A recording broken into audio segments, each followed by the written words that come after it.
Hello दोस्तों, आप सबों को जोहार। मैं हूँ रोनी टेका और आप सबों को स्वागत करता हूँ मेरा इस चैनल एक झलक में। तो आज मैं आप सबों को दिखाने के लिए कोशिश करूँगा कि आज मैं राउरकेला से बारमुंडा ब्लॉक झरबड़ा पंचायत अंतर्गत जितना भी लोग हैं तो यही बांस का ब्रिज में जो कि आना जाना करते हैं, कैसे क्या वो लोग आना जाना करते हैं आप सबों को मैं दिखाने के लिए कोशिश करूँगा। बने रहिए वीडियो।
जो ब्रिज है इसमें देखिए अब बम्बू यानी बांस को बिछाया गया है। अभी जो टाइमिंग हो रहा है इवनिंग का 6:07। तो इस बम्बू वाला पुल में मैं जा रहा हूँ और आप सबों को मैं दिखा रहा हूँ। ये बताना चाहता हूँ कि अभी तक जो पासरा में एक ब्रिज जो कि बनाया जा रहा है झीरपानी से, जो ब्रिज संयुक्त कर रहा है झरबड़ा पंचायत बारमुंडा ब्लॉक, लेकिन अभी तक वो काम नहीं हुआ है। तो यहाँ के जो ग्रामीण हैं, यहाँ के जो लोग हैं, यहाँ के स्कूल के जो बच्चे हैं, यही ब्रिज के द्वारा, यही बम्बू ब्रिज के द्वारा ही आना जाना करते हैं। तो देखिए इस तरह से लोग यहाँ पे जो भी बम्बू वाला जो कॉन्ट्रैक्ट लिए हैं तो सबको यहाँ पे कितना पर गाड़ी पर हेड 10 रुपया, फिर व्हीकल के लिए बाइक के लिए 10 रुपया देते हैं। तो इस व्यवस्था को आप लोग देखिए, इस बम्बू हल्का सा थोड़ा सा क्रैक है, तब पर भी लोग यहाँ पे अपने आप को संभाल के आना जाना करते हैं।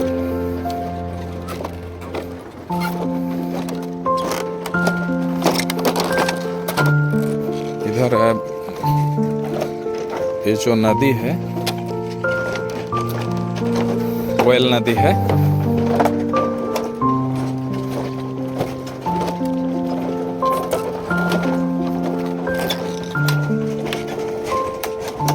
वहाँ पे आप सबों को दिखाई दे रहा है वो जो बैरेज बन रहा है, काम चल रहा है। वहाँ पे एक प्रोजेक्ट मिला है, 20 साल का एग्रीमेंट है शायद, मेरे ख्याल से कुछ सुना हूँ मैं बात। तो ये बैरेज बनाया जा रहा है और यहाँ पे जैसे बैरेज बनेगा, पानी को स्टॉक करेंगे स्टील सिटी राउरकेला के लिए। और वहाँ पे ऊपर एक रोड रहेगा, यहाँ के लोग जो है ग्रामीण है उन लोग का यातायात के लिए।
इस ब्रिज में आप अगर पार होते हैं एक दिन में 12 घंटा का रहता है, तो उसमें आप 10 रुपया दे के पर हेड 10 रुपया, और बाइक को भी आपको यहाँ से पार करते हैं ठेल के तो 10 रुपया देना पड़ेगा। और अगर दिन में अगर एक ट्रिप जाना है, उधर पार होना है राउरकेला की ओर, फिर आना है रिटर्न, तो उसके लिए आपको 50 रुपया देना पड़ेगा, क्योंकि 2 आदमी रहेंगे, एक बाइक रहेगा, तो आप लोगों को रिटर्न के लिए 50 रुपया देना पड़ेगा। 10 रुपया जो कि माफ़ है, कंसोलेशन। और यहाँ पे उसका जो भी है एक